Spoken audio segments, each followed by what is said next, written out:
আসসালামু আলাইকুম প্রিয় বন্ধুরা, আজকে কিন্তু আমাদের ছোট বোন প্রিয় কণা বলবে। আজকে 28 তারিখ, আজকে শুক্রবার। তো পবিত্র দিনে কাজটা শুরু করলাম, যাতে শেষ করতে পারি। শেষ করা পর্যন্ত সবাই পাশে থাকবে ইনশাআল্লাহ। আমাদের ব্যানারে আমাদের শুভাকাঙ্ক্ষী অনেকের কিন্তু ছবি আছে, ছবিটা নিয়ে নিব এবং তাদের সহযোগিতা এবং আমাদের আশেপাশে মানে দুইটা থানার ভিতরে যারা কন্টেন্ট ক্রিয়েটার আছে তাদেরকে আমি আবারও মেসেজ দিতে চাই, সবাই আমাদের সাথে যুক্ত হবে।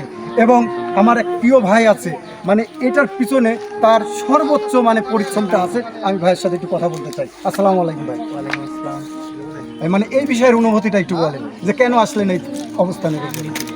আমরা নিজেরাও একটা অসহায়, আমরা যে অনেক মানে ফ্যামিলির মেয়ে তাও ফ্যামিলি তাও না, আমরাও একটা অসহায় ফ্যামিলি। তো আমরা যখন মানুষকে দেখা যায় 1 মাসের অনুদান দেই বা 1 মাসের সাহায্য করি বা কিছু টাকা দিই, তখন তাদের যে হাসি বা তাদের যে চেষ্টা দেখি, ওই অনুভূতিটা বইলা প্রকাশ করানো যাবে না। তো ওই জায়গায় থেকে আমাদের ইচ্ছা যে আমরা আস্তে আস্তে আরো ভালো কিছু করবো ইনশাল্লাহ। সবাই আমরা আসি কন্টেন্ট ক্রিয়েশনে।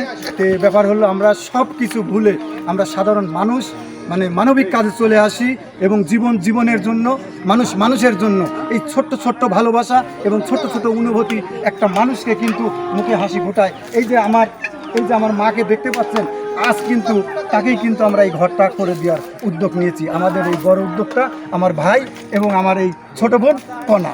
তো যাই হোক প্রিয় বন্ধুরা, ভিডিওটা লং করতে চাচ্ছি না, আপনারা আমার সঙ্গে থাকবেন এবং ঘর করে দেওয়ার শেষ পর্যন্ত আপনারা আমাদের সঙ্গে থাকবেন এবং আপডেট পাবেন আমরা কীভাবে ঘর করলাম এবং কত টাকা খরচ করছে সেটাও আপনাদের জানাবেন।